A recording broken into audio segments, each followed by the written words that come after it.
Hey everyone! Tonight we're going to talk about a different kind of monster. Picture this. You open your heart, your home, your wallet to someone you believe is shattered, someone who has lost everything. You're not just helping, you're rebuilding a life from the ashes. You become their family, their lifeline, but the person you're saving doesn't actually exist. The entire tragedy that broke your heart was a performance, a script written just for you. The gratitude in their eyes, a special effect. The bond you feel, an illusion. This is a story about how trust, the very best part of us, can be sharpened into a weapon and aimed right at our own throats. And here's the reality check that you might not survive. The tools these predators use are not chains or locks, but our own empathy and our deep-seated need to do good. So, before you get too comfortable, take a moment to like the video and subscribe, but only if you genuinely enjoy what I do here. Go ahead and post your location and your local time in the comments below. It's always fascinating to see where everyone is tuning in from. Now, dim the lights, maybe put on a fan for some gentle white noise, and let's embark on tonight's journey together. Michaela Hartman was not what you'd call a naive dreamer. At 44, she'd seen enough of life to know that fairy tales were mostly just good marketing for the Brothers Grimm. She was a successful businesswoman, a sharp-minded mother to a 19-year-old daughter. She'd learned to read people and make decisions with her head, not just her heart. Her villa, nestled in one of Munich's nicer suburbs, wasn't inherited. It was forged through years of relentless work. Alongside her husband, she had built a renewable energy company from the ground up. It grew to employ 50 people and was pulling in an annual turnover of 8 million euros.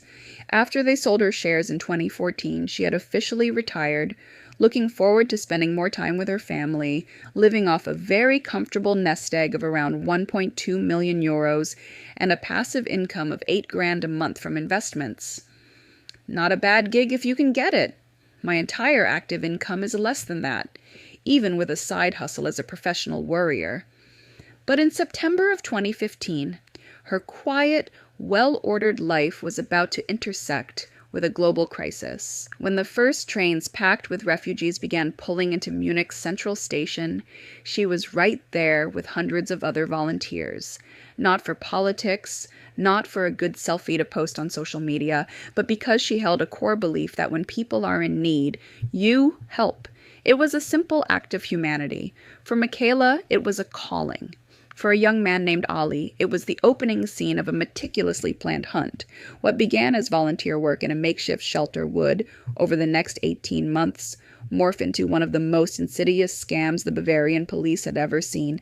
The shelter itself was a repurposed office building on the outskirts of Munich, designed for maybe 150 paper pushers, but now crammed with 250 souls, mostly young men between 18 and 30, exhausted after weeks on the run. The conditions were, to put it mildly, grim. 12 people crammed into rooms meant for 4. The plumbing groaned under the strain, and hot water was a scheduled luxury. The heating was temperamental, and the noise was a constant grinding hum. There's an old Roman saying, I think it was Seneca who said, "Wherever there is a human being, there is an opportunity for a kindness." Michaela lived that. Her task was seemingly simple. Sort donations, help with meals, just be there. What wasn't so simple were the very specific and sometimes baffling demands. She found herself dealing with requests for designer brands, specific sizes and colors, as if she were a personal shopper at a luxury boutique, not a volunteer at an emergency shelter. Do you have any Adidas shoes? Size 42? Only in black or white? I need a Hugo Boss shirt, size large or bigger. Levi's jeans, please, no other brands. It was like a casting call for a music video that had gone horribly wrong. Michaela remained patient, though she had to bite her tongue. She understood, on some level, that people who'd lost everything might cling to a brand name as the last shred of their former dignity. Still, it grated on her to see perfectly good clothes tossed into the trash because they weren't the right label. It was in this swirling chaos of need, desperation, and oddly specific fashion requests that she first noticed Ali. He wasn't loud. He didn't make demands. In fact, he was the opposite. A slim young man, usually tucked away in a corner, either writing in a notebook or listening to music on his headphones. While others jostled and argued over a pair of sneakers, he remained quiet, almost invisible. He was one of the few who never asked for a single designer item. He just was, one afternoon, he approached her, his English soft and polite. "Excuse me," he said, his voice barely a whisper. "Could you maybe get me some paper for letters to my family?" The request was so simple, so pure compared to the background noise of material wants, that it struck a chord deep inside her. It's a phenomenon sometimes called empathy fatigue, where aid workers become numb to the constant barrage of trauma. But a small, genuine request can slip through the defenses. She saw him, not as another refugee, but as a son, a brother, trying to connect with his loved ones. The next day, she didn't just bring him a few sheets of paper. She went to a proper stationery store and spent 50 euros on a beautiful box of high-quality writing paper with matching envelopes. When she gave it to him, his reaction sealed her fate. His eyes, dark and deep, filled with what she could only perceive as real, unadulterated tears. He clutched the box to his chest like a holy relic. "My family is waiting for news," he whispered, his voice thick with emotion. "They are so worried. They have not heard from me in weeks." What Michaela couldn't possibly know was that she hadn't just given a kind gift. She had just taken the bait. On a notes app on his smartphone, she was already logged, marked, and tagged. A wealthy, compassionate family, a priority target. 3 weeks later, the hook was set. Ali approached Michaela, his face a mask of anguish, tears streaming down his cheeks. His hands trembled as he clutched a Samsung Galaxy S6, a phone he claimed to have borrowed from another resident. It was, he insisted, his only link to the outside world, his only way to know if his family was alive or dead. "My sister," she called. He stammered in his broken English, his voice cracking with practiced emotion. "Terrible news from home. I don't know what to do." "I don't know." Michaela, her heart going out to him immediately, led him away from the noisy common area into a small, quiet room used for counseling. She got him a glass of water and waited, her expression a mixture of pity and concern. Then, haltingly, punctuated by dramatic sobs and long, soul-searching pauses, Ali spun his tale. His father, a respected teacher in Aleppo, had been dragged away by government forces and executed. His mother, Fatima, and his 3 sisters, Amira, 19, Layla, 16, and little Noor, just 12, had managed to escape to Turkey. They were now languishing in a sprawling, overcrowded refugee camp near Reyhanli, right on the Syrian border. He painted a vivid picture of misery. Over 35,000 people crammed together, 4 of his family members sharing a single tent. "My little sister, Noor," he whispered, his voice catching perfectly. "She is sick. There are no medicines, the money they have. It is not even enough for food." He showed Michaela photos on the phone, an older woman with weary, haunted eyes, 3 young girls, their smiles brave but tinged with sadness. The pictures looked utterly authentic, capturing people in squalor, but radiating a quiet dignity that was impossible to dismiss. They were, of course, completely fake, sourced from the internet, run through an app to degrade the quality just so, to add that touch of desperate, on-the-ground realism. It's a bit like how they make relict guitars look old and beat up straight from the factory, a kind of manufactured history. He had his story down to a science. It was a masterpiece of what social engineers call narrative plausibility. The story was just tragic enough to be compelling, but not so over the top that it would trigger disbelief. He had different versions, tailored for different types of helpers. For the devout, he'd emphasize the importance of family in Islam. For the political activists, he'd talk about the injustices of the war. For mothers like Michaela, he zeroed in on the children, especially the frail, sick little Noor. Michaela felt her heart clench. This young man, barely older than her own daughter, was carrying a burden she couldn't even fathom.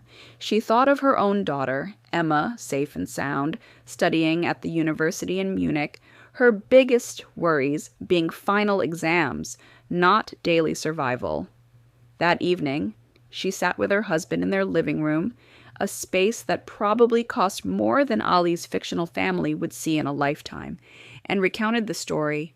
Her husband, a pragmatic man of business but not without a heart, listened intently. "The boy's been through hell," he said, his voice thoughtful. "Maybe we can help, just a little. We have more than enough." So they invited him to their home for dinner, a warm meal, a quiet evening, a brief escape from the bleakness of the shelter. Ali was the picture of overwhelmed gratitude. He arrived precisely on time, freshly scrubbed, wearing his best donated clothes, a clean pair of jeans, and a crisp white shirt. Their house, all 280 square meters of it, with its manicured garden and high-end furnishings, clearly impressed him. He registered every detail with quick, subtle glances. The original art on the walls, the expensive stereo system, the sleek BMW gleaming in the garage. He was the perfect guest. He ate sparingly, praised the food as if it were a Michelin star meal, and insisted on helping clear the table. He filled in more details of his tragic backstory, showing them more of his carefully curated photos. He was a veritable artist of agony. He spoke of his dreams, to study medicine, to help people. He spoke of his fears, that he would never see his family again. He spoke of his gratitude, that people like them, true angels, existed in the world. It was a flawless performance. Only their daughter, Emma, remained unconvinced. Something about Ali's intensity, his almost too perfect politeness, set off her internal alarms. She noticed how his eyes roamed the house, not with awe, but with appraisal. She caught the way he casually dropped questions about their routines, their work schedules, when they were home and when they were out. "He's not real," she told her mother later that night, a blunt assessment from the gut-level intuition of a 19-year-old. "Something's off with that guy. You know, it's funny. The ancient Greeks believed that young women, priestesses they called Pythia, could channel the gods and see the truth. Maybe some of that still lingers. But Ali was no amateur. He sensed her skepticism and immediately adjusted his strategy. He began to pay special attention to her, complimenting her, showing a keen interest in her studies, her hobbies, her plans for the future. He was building a bridge slowly and systematically to neutralize the only threat in the house. It wasn't random. It was a calculated move. In his notes app, a new entry appeared under Michaela's file. "The daughter is the key. If she trusts, they all trust." He was playing the long game, patiently weaving his web, turning their beautiful home into the centerpiece of his stage, and Michaela, bless her compassionate heart, was about to be offered the starring role in his tragedy. The first request for money was a master class in casual manipulation.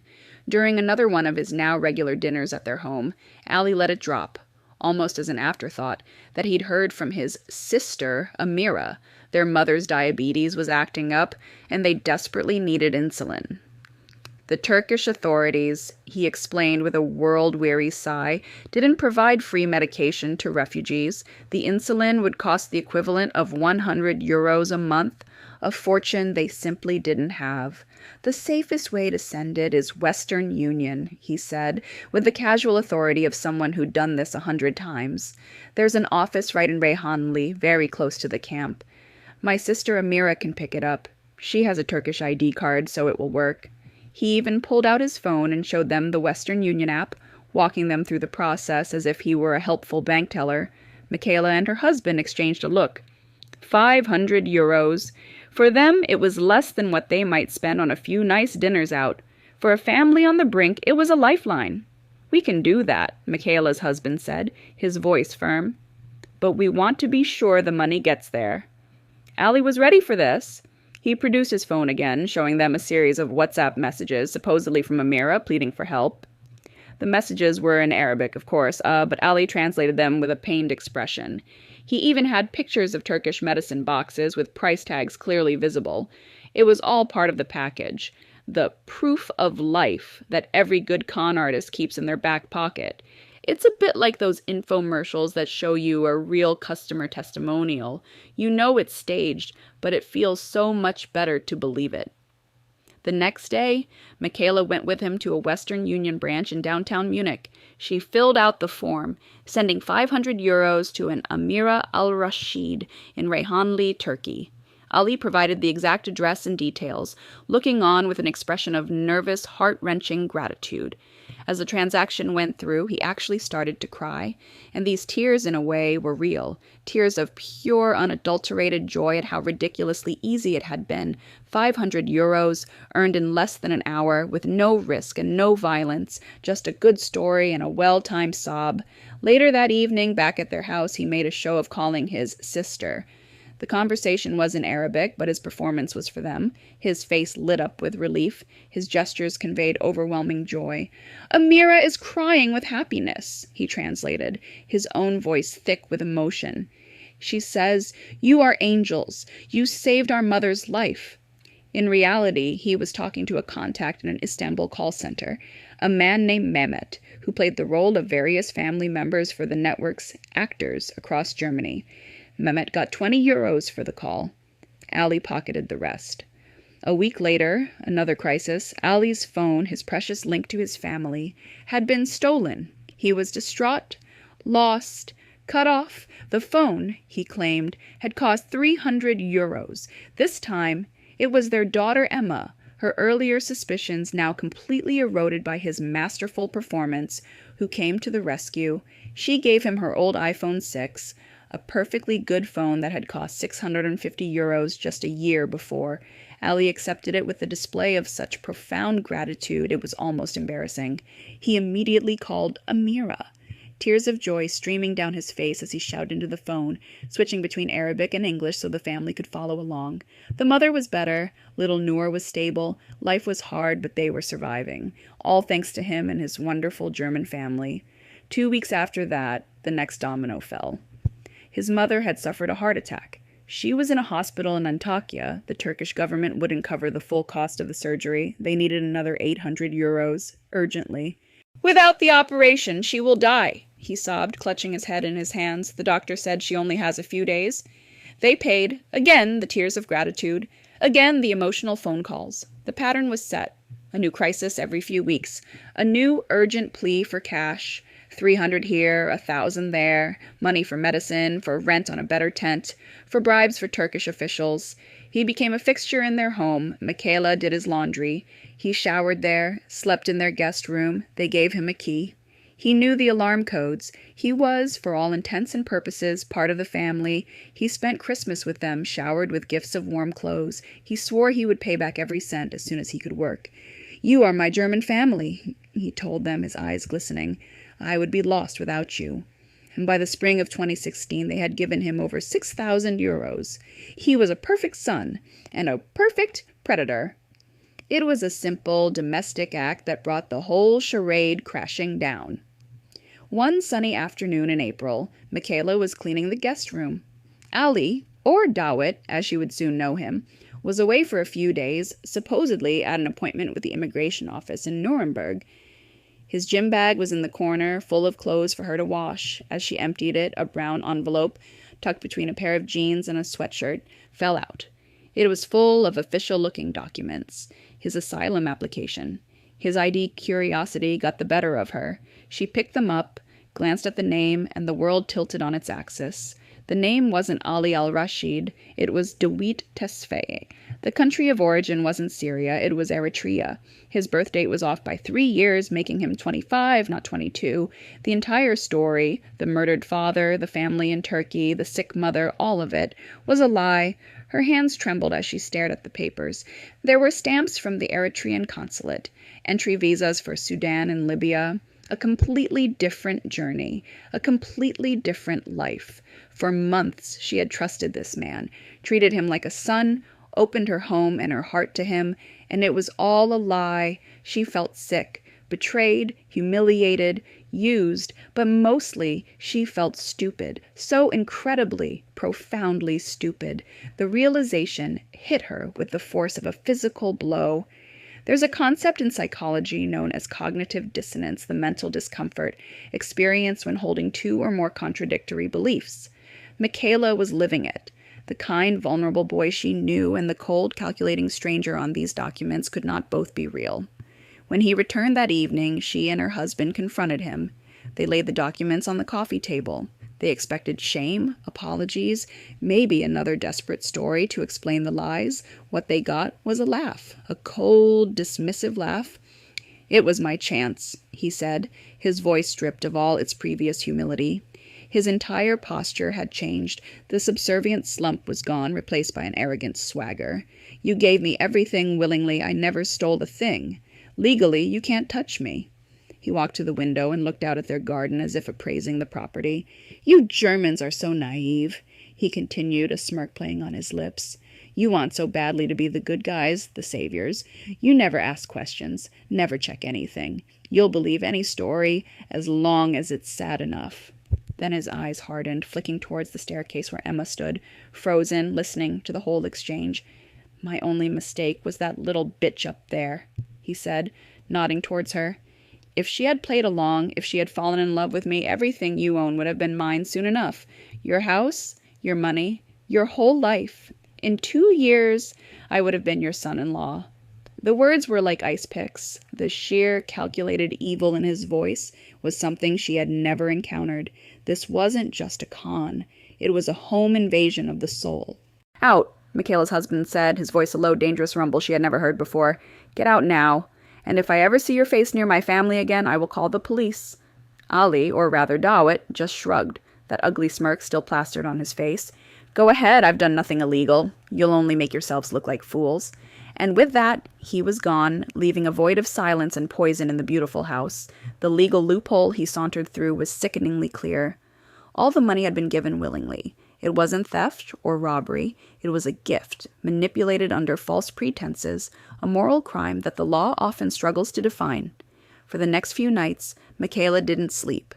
She replayed every conversation, every plea for help, every tearful phone call. How could she have been so blind? Each memory was now tainted. A scene from a horror film where she was the unwitting star. The photos on his phone. The family he'd described with such love. All props and script pages. She hadn't just been tricked. She had been studied, analyzed, and systematically dismantled. Her kindness had been used to pick the lock on her life. What she didn't know yet was that her family's file was just one of many. In Dawit's Notes app, dozens of other names were listed, a meticulously curated catalog of potential targets complete with addresses, estimated net worth, psychological profiles, and even photos of their homes and cars. Michaela's entry was chillingly concise. SH, Villa Bogenhausen, BMW X5, daughter at uni, husband in energy, very emotional, Christian, 6 times to 500 to date. 3 days after Dawit's unceremonious exit, the first official hint of the storm reached Kriminalhauptkommissar Vollmann of the Organized Crime Division in Munich. Vollmann was a 23-year veteran of the force, a man with tired eyes and a deep-seated cynicism that was only kept in check by an even deeper well of black coffee. He'd seen it all, or so he thought. The call was from another family, this one in Starnberg, reporting an almost identical story. A 58-year-old woman named Renate Müller explained how a charming young refugee had conned them out of 4,200 euros over 4 months. "The same story," she said, her voice trembling with rage and embarrassment. "The family in a Turkish camp. Only with us. He called himself Omar and said he was from Iraq. A single case is a tragedy. 2 identical cases? That's a pattern. That's organized." Vollmann's professional instincts, honed over 2 decades of chasing ghosts, flared to life. He and his 6-person team began to dig. Quietly at first, they placed the refugee shelter under surveillance, installed discreet cameras, and got warrants for wiretaps. What they uncovered was stunning in its professionalism. Dawit was not a lone wolf. He was part of a pack.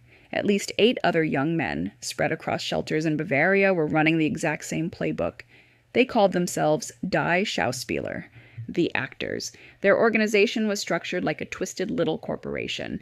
At the top were 3 regisseurs, the directors, experienced Eritrean criminals who had designed the system and skimmed 20% off the top of all earnings. Below them were the actors, like Dawit, who handled the fieldwork and victim interaction.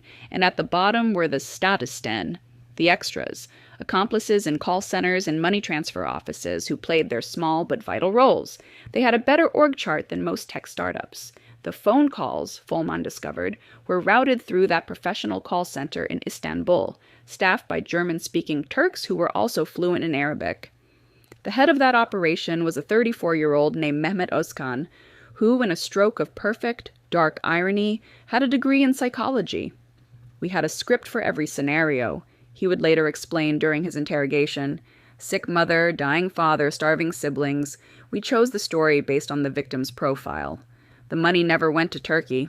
It was laundered through the ancient Hawala system.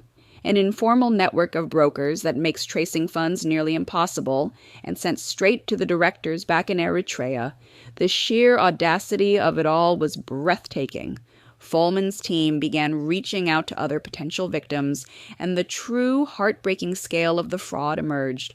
There was Renate Schneider, a 63-year-old retired teacher who had given $8,400 to a young Afghan named Ahmad. He'd told her he needed the money to smuggle his family away from the Taliban. He was so polite, she wept.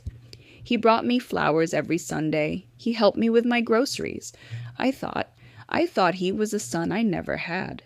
Ahmad's particular brand of cruelty involved faking depression and threatening suicide if he couldn't save his family, a tactic that created a powerful sense of secondary traumatization in his victim, making her feel responsible for his very life. Then there was the Hoffman family from Rosenheim. They sold their vacation cottage in Austria, a home that had been in their family for 3 generations, to raise $35,000 for a Syrian orphan named Yusuf, who needed to pay smugglers to bring his 3 younger siblings to Germany. The money and Yusuf vanished. Sun Tzu wrote in The Art of War, "If you know the enemy and know yourself, you need not fear the result of 100 battles." The problem was, these victims didn't know they were in a battle. They thought they were performing an act of love. The criminals, however, knew their targets intimately. Profiling them with the cold precision of intelligence agents, they targeted middle-aged people, financially secure, often with grown children, whose parental instincts were just waiting to be activated. The empathy of these good people was not just a weakness to be exploited. It was the entire key to the operation. The plan was codenamed Operation Broken Trust, a name with a weary poetry only a cop could come up with. The date was set for Thursday, September 15, 2016, at 6 a.m. sharp. 180 police officers, including specialized SCK tactical units, were mobilized to hit 12 different refugee shelters across 2 states simultaneously. Commissar Folman coordinated the whole symphony of flashing blue lights from an unmarked van parked down the street from Dawitt's shelter. For months, his team had meticulously documented the suspects' routines. They knew when they slept, when they ate, when they breathed. At 5:45 a.m., the teams were in position. Folman did a final radio check. Alpha to Lima, report readiness. One by one, the team leaders checked in, all green. At 6 o'clock on the dot, they moved. In 11 of the 12 locations, the raids went off without a hitch. The actors were pulled from their beds, too surprised to resist, and cuffed. Investigators found notebooks with victim logs, stacks of fake documents, and a total of $47,000 in cash. It was a clean sweep. Except for the main prize, DeWitt was gone. His bed was neatly made. His few belongings were nowhere to be seen. On his nightstand was a single piece of paper, a folded note. It just said, "Thanks for the hospitality, A." It was a final theatrical bow, a last twist of the knife.